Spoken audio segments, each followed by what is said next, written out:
Hi guys, मैं कुशल हूँ Eicher Bhopal से और आज हम सिग्नल्स एंड सिस्टम्स कोर्स का मॉड्यूल 12.6 देखेंगे जिसमें हम Z ट्रांसफॉर्म के कुछ और एग्जांपल्स के बारे में जानेंगे और उन्हें Z ट्रांसफॉर्म की प्रॉपर्टीज यूज करके कैसे सॉल्व कर सकते हैं हम ये सीखेंगे। तो आज है हमारा मॉड्यूल 12.6 Z ट्रांसफॉर्म एग्जांपल्स 1। तो जैसा कि हम जानते हैं कि अगर हमारा x ऑफ n अगर है alpha power n u of n, तो इसका जो z ट्रांसफॉर्म होगा वो होगा z by z minus alpha और उसका आरओसी होगा mod z greater than mod alpha. पर इसकी जगह पे हम अगर इस सिग्नल को अगर थोड़ा सा मॉडिफाई कर दें और उसकी जगह पे सपोज हम अल्फा की एक पर्टिकुलर वैल्यू लें और u ऑफ n की जगह हम एक शिफ्टेड वर्जन ऑफ u अगर लें, तो यानी कि हम अगर लेते हैं x of n is equal to 1/5 power n u of n minus 3। तो अब इसका हम अगर लाप्लास हम अगर इसका अगर z ट्रांसफॉर्म निकालना चाहें तो अगेन हम z ट्रांसफॉर्म का फॉर्मूला यूज कर सकते हैं। x of z is equal to summation n equal to minus infinity to infinity x of n z power minus n which is equal to, अब यहाँ पे हम क्या करेंगे कि x ऑफ n की जगह पे हम ये वाला सिग्नल सब्स्टिट्यूट करेंगे। So this will be n equal to minus infinity to infinity 1/5 power n u of n minus 3 z power minus n। अब जैसा कि हम जानते हैं कि जो u ऑफ n होता है वो एक यूनिट स्टेप फंक्शन होता है जो कि नेगेटिव n के लिए 0 होता है और n greater than equal to 0 के लिए वो कांस्टेंट होता है एट मैग्नीट्यूड 1। तो u ऑफ n माइनस 3 जो होता है वो u ऑफ n का शिफ्टेड वर्जन होता है बाय एन अमाउंट ऑफ 3, यानी कि u of n minus 3 n equal to 3 से लेके इंफिनिटी तक कांस्टेंट होता है एट 1 और 3 के पहले यानी कि 2 और 2 से पहले ये 0 होता है। तो ये जो सम है माइनस इन्फिनिटी से प्लस इन्फिनिटी ये सिर्फ 3 से इन्फिनिटी तक ही वैलिड होगा। तो यानी कि हम लिख सकते हैं this is equal to summation n equal to 3 to infinity 1/5 z minus 1। हमने इन दोनों को कंबाइन करके एक ही टर्म में अब लिख दिया है। तो अब इस सम को करने के लिए हम एक वेरिएबल सब्स्टिट्यूशन करते हैं कि हम n माइनस 3 को m लेते हैं, यानी कि we take m is equal to n minus 3। तो उससे क्या होगा कि ये जो सम है ये 3 टू इन्फिनिटी की बजाय 0 से इन्फिनिटी हो जाएगा, यानी कि ये जो हमारा एक्सप्रेशन है वो हो जाएगा summation m equal to 0 to infinity z inverse by 5 to the power m minus 3। अब जैसा कि आप z equal to m plus 3, क्योंकि हमने अगर m को n माइनस 3 लिया है तो n is equal to m plus 3। तो अब ये जो टर्म है क्योंकि यहाँ पे m प्लस 3 पावर में है, हम इसे लिख सकते हैं this power m multiplied by this power 3। और क्योंकि जब ये टर्म को हम जब 3 से जब हम पावर लेंगे तो वो m पे डिपेंड नहीं करेगा और उसे हम इस समेशन के बाहर ले जा सकते हैं। So this is equal to z inverse by 5 power 3 summation m equal to 0 to infinity z inverse by 5 power m। अब इसे हम अपने सिंपल ज्योमेट्रिक सीरीज का एक्सप्रेशन यूज करके हम इसे इजीली कैलकुलेट कर सकते हैं और ये आएगा z inverse by 5 whole cube into 1 by 1 minus z inverse by 5 और इसका जो ROC होगा वो होगा mod of z inverse by 5 is less than 1 which implies mod of z is greater than 1 by 5। तो जैसा कि हम देख सकते हैं कि ये जो हमारा एक्सप्रेशन है, ये एक्सप्रेशन इस एक्सप्रेशन से मिलता जुलता है except for this additional factor of z inverse by 5 to the power of 3 जो कि आया है हमारे शिफ्टेड यूनिट स्टेप फंक्शन की वजह से। तो ये था एक सिंपल सा एग्जांपल z ट्रांसफॉर्म का। अब हम एक और एग्जांपल लेते हैं और देखते हैं कि अगर हमें सिर्फ z ट्रांसफॉर्म का मैथमेटिकल एक्सप्रेशन दिया हुआ है तो उसके कितने अलग अलग तरह के ROCs हो सकते हैं और क्या वो सिस्टम स्टेबल एंड कॉजल हो सकता है। तो हम लेते हैं x of z is equal to 1 minus z to the power minus 2 by 4 divided by 1 plus z to the power minus 2 by 4 into 1 plus 5 z inverse by 4 plus 3 z to the power minus 2 by 8। तो अभी सवाल है कि सबसे पहला कि इसमें how many possibilities of ROC, how many different ROCs possible, और तीसरा सवाल है और दूसरा सवाल है कि ये सिस्टम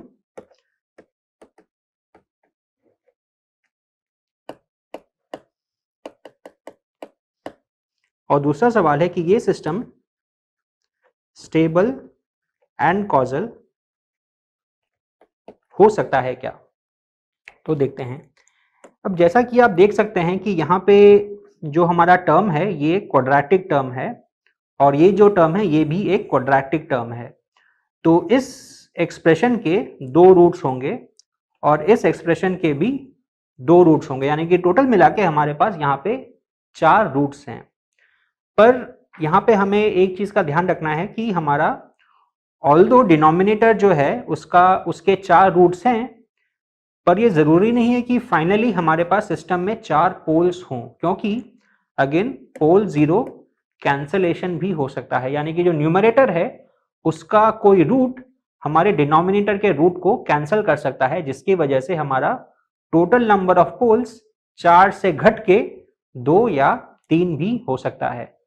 और दूसरी पॉसिबिलिटी ये है कि जो हमारे जो पोल्स हैं, फाइनली जो भी हमारे पोल्स आएंगे वो हो सकता है कि some of them lie on the same circle, तो उनका ROC में कंट्रीब्यूशन अलग अलग नहीं होगा, क्योंकि जैसा कि आप जानते हैं कि Z ट्रांसफॉर्म में जो ROC होता है वो सर्कुलर रीजन्स के हिसाब से ही डिफाइन होता है। तो ये जानने के लिए कि हमारे इस एक्सप्रेशन में पोल 0 कैंसिलेशन है कि नहीं, हमें अपने एक्सप्रेशंस को फैक्टराइज करना पड़ेगा। अब ये जो टर्म है इसका फैक्टराइजेशन तो बहुत सिंपल है, क्योंकि ये a square minus B square के फॉर्म में है। तो इसको हम अगर फैक्टराइज करेंगे तो वो हो जाएगा 1 minus z inverse by 2 into 1 minus 1 plus z inverse by 2। इन दोनों को हम अगर मल्टीप्लाई करेंगे तो हमारे पास आएगा 1 minus z to the power minus 2 by 4। ये जो टर्म है इसका फैक्टराइजेशन भी बहुत ईजी है, यहाँ पे कॉम्प्लेक्स नंबर्स आएंगे। तो यहाँ पे हमारे पास आएगा z inverse by 2 plus j and z inverse by 2 minus j। तो इन दोनों को हम अगर इन 2 टर्म्स को हम अगर मल्टीप्लाई करेंगे तो हमारे पास आएगा z to the power minus 2 by 4 plus 1। अब ये जो हमारा टर्म है इसे फैक्टराइज करने के लिए हमें क्वाड्रेटिक इक्वेशन का जो फॉर्मूला है उसे यूज करना पड़ेगा। तो हम अगर यूज करते हैं तो हमें क्या मिलेगा, दैट Z इनवर्स, या फिर इसे हम इस तरीके से लिखेंगे, दैट इसको हम अगर Z स्क्वायर से अगर मल्टीप्लाई करते हैं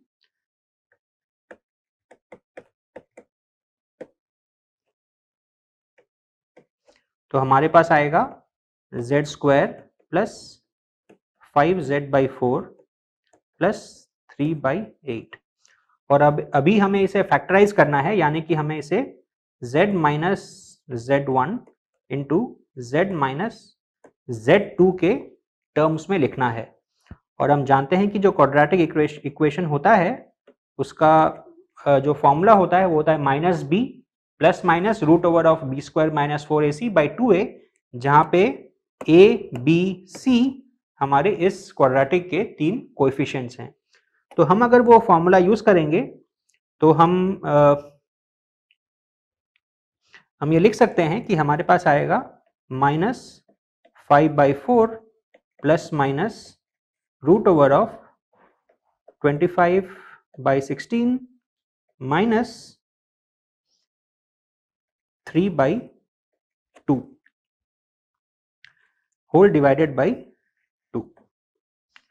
तो इसे हम अगर सिंप्लीफाई करेंगे तो हमारे पास फाइनली आएगा -12 और -3/4, यानी कि जो हमारा क्वाड्रेटिक इक्वेशन था उसका फैक्टराइजेशन होगा z plus half into z plus 3/4।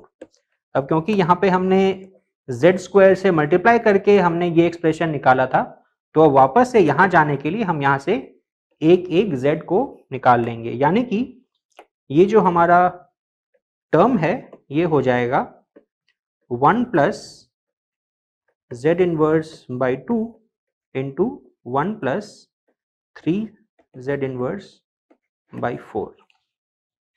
अब आप ये देख सकते हैं कि जो ये वाला जो टर्म है 1 प्लस Z इनवर्स बाई 2 वो और ये 1 प्लस Z इनवर्स बाई 2 ये एग्जैक्टली सेम है। उस वजह से ये और ये एक दूसरे को कैंसिल कर देंगे, तो हमारा जो पोल जीरो कैंसिलेशन हो रहा है जिसकी वजह से हमारे पास 4 पोल की जगह हमारे पास 3 पोल्स ही बचेंगे।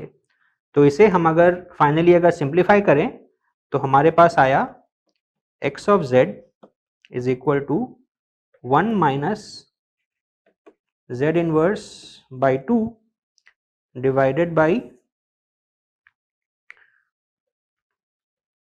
z inverse by 2 plus j into z inverse by 2 minus j into 1 plus 3 z inverse by 4।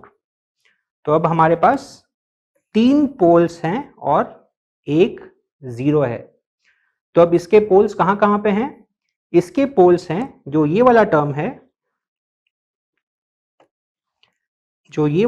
है, इसके करस्पॉन्डिंग जो पोल है वो निकालने के लिए हमें इसे z के टर्म्स में लिखना पड़ेगा instead of z inverse.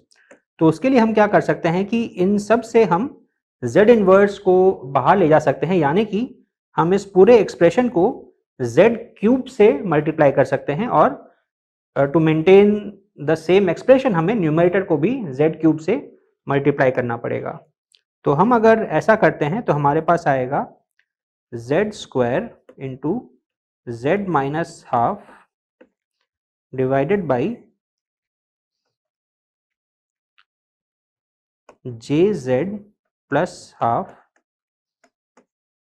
Minus jz plus half और z प्लस 3/4। तो हमारा अब जो न्यूमरेटर है उसमें हमारे पास 3 जीरोज हैं। पहला जीरो है हाफ पे और 2 जीरो हैं हमारे ओरिजिन पे। जो डिनोमिनेटर है उसमें हमारे पास 3 जीरोज हैं, जो पहला जीरो है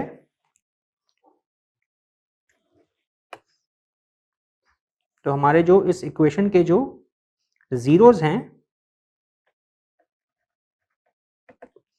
वो हैं एट ओरिजिन एंड हाफ, और जो हमारे पोल्स हैं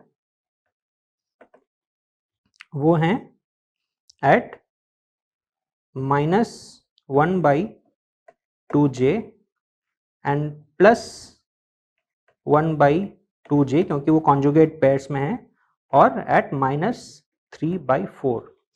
तो आप देख सकते हैं कि जो हमारे सिस्टम के जो तीन जो पोल्स हैं वो सारे के सारे हमारे ओरिजिन के हमारे r=1 सर्कल के अंदर हैं। तो यानी कि ये जो सिस्टम है हमारा बेसिक स्टेबिलिटी एंड कॉजालिटी के कंडीशन को सेटिस्फाई कर रहा है, पर ये ज़रूरी नहीं है कि ये सिस्टम स्टेबल एंड कॉजल हो, क्योंकि हमारे पास ROC के और भी ऑप्शंस हो सकते हैं।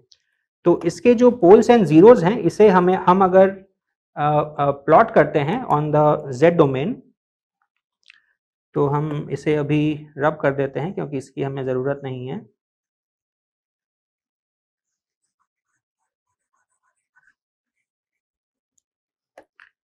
तो इसके जो पोल्स एंड जीरोज है इसे हम अगर प्लॉट करते हैं, ये है रियल पार्ट, ये है इमेजिनरी पार्ट। तो इसका जो कॉन्जुगेट पेयर है पोल का वो है -1/2j और +1/2j, यानी कि वो यहां पे आएगा, और जो -3/4 है वो इस रियल लाइन पे आएगा। तो जो 3/4 है ऑब्वियसली वो इस 1/2 के बाहर है। तो यानी कि हम इसके अराउंड अगर एक रेडियस अगर लेके हम ये सर्कल अगर बनाते हैं तो हमें इस तरह का सर्कल मिलेगा, और r=1 जो सर्कल है वो इसके बाहर होगा। तो ये है r=1 का सर्कल, और ये है r=3/4 का सर्कल। तो अब यहाँ पे हमारे पास ROC के कितने ऑप्शंस हैं? हमारे पास सबसे पहला ऑप्शन जो कि स्टेबल एंड कॉजल है वो है ये वाला रीजन, जो कि इस r=3/4 के बाहर का रीजन है। पर हमारे पास और भी ऑप्शंस हैं क्योंकि हमारे दो पोल्स यहाँ पे अंदर में भी हैं। तो एक ऑप्शन जो है वो है इन दोनों सर्कल के बीच का एन्युलर रीजन, और जो तीसरा ऑप्शन है वो है हमारा ये जो दो अंदर के पोल्स हैं उनके बीच का रीजन। तो टोटल यहाँ पे हमारे ROC के 3 ऑप्शंस हैं, एक इस ये अंदर वाला रीजन, एक ये हमारा एन्युलर रीजन, और एक है इस सर्कल का आउटर रीजन। तो अगर हमारा ROC ये आउटर रीजन का होगा तो हमारा सिस्टम स्टेबल एंड कॉजल होगा। अगर हमारा ये बीच का एन्युलर रीजन या ये अंदर का रीजन होगा तो ये सिस्टम ना तो स्टेबल होगा ना तो कॉजल होगा। अब स्टेबिलिटी के लिए अगेन हमें ये चेक करना ज़रूरी है कि जो हमारा Z ट्रांसफॉर्म का एक्सप्रेशन है वो इन्फिनिटी पे भी वैलिड हो। तो यहाँ पे हम अगर Z टेंडिंग टू इन्फिनिटी अगर लेके जाएंगे तो डिनोमिनेटर में हमारे पास Z³ आएगा और न्यूमरेटर में भी हमारे पास Z³ ही आएगा। तो उस वजह से हम अगर इसे इन्फिनिटी तक लेके जाएंगे तो Z³ एक दूसरे को कैंसिल करके वो एक फाइनाइट वैल्यू ही देंगे। तो इसलिए हम ये कह सकते हैं कि ये सिस्टम का जो ROC है वो अगर ये outside of the outer most pole का रीजन अगर हम लेते हैं तो वो इन्फिनिटी तक एक्सटेंड करेगा, जिसकी वजह से ये सिस्टम कॉजल हो सकता है। तो ये था एक सिंपल एग्जांपल जिससे आप ये चेक कर सकते हैं कि आपका जो गिवन Z ट्रांसफॉर्म का मैथमेटिकल एक्सप्रेशन है उसके कितने अलग अलग ROCs हो सकते हैं और वो स्टेबल एंड कॉजल हो सकता है क्या। और अगेन मैं आपको बता दूं कि यहाँ पे ये सिस्टम में स्टेबल और कॉजल होने की पोटेंशियलिटी है, पर ये जरूरी नहीं है क्योंकि इसके ROC के और भी अलग अलग ऑप्शंस हो सकते हैं। तो अगले मॉड्यूल में हम जेड ट्रांसफॉर्म के कुछ और एग्जांपल्स लेंगे जिससे आपको ये कॉन्सेप्ट और बेटर समझ में आएगा। Thank you.